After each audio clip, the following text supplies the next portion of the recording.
local market kaada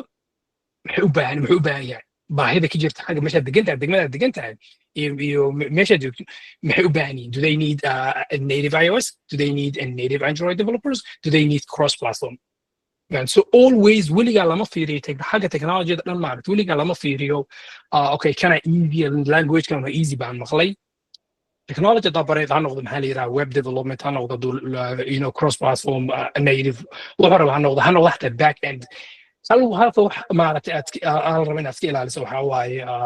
this is easy waxaa lagu yiri Python waa easy waxaa lagu yiri JavaScript is easier than Java waxaas oo dhan maaragtay is just a preference dadka badanaa qofal wuxuu ku sheegaa maaragtay su'aashan hadaa weydiisay internetka maanta data Twitter aad tiraa luqadda ugu fudud qof walba luqadda asaga oo yaqaano programming language oo isticmaalo oo ku sheega ku dhaca luqadana ugu fudud tana ugu fiican adduunka taas su'aashaas marka badanaa dadka waxaan ku yidhaha su'aashaas waa su'aal qaldan waxaad isweydiisaa bilowga hore maxaad rabtaa inaad barato adi okay waxay kaa haysaa web developer inaad noqoto okay web developer aad rabtaa inaad noqoto ka bilaabay techstack loo isticmaalo website-yada you don't need Python you don't need Swift you don't need maxaa la yidhaha Kotlin Dart waxaan uma baahnid waxaad u baahan tahay JavaScript xagga ka bilaabay marka taas waaye Dart inaad dhisto for example a native iOS development uma baahnid JavaScript. You don't need Dart, you don't need Kotlin, you don't need maxaa la yidhaha luqadahan kale oo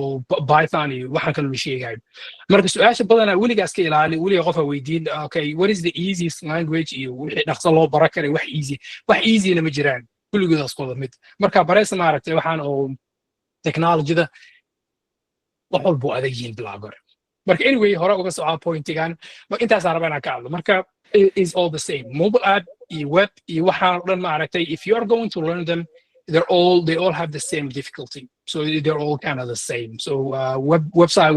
building websites and being a web developer is not easier than being a mobile app developer and being a mobile app developer is not easier than being a web developer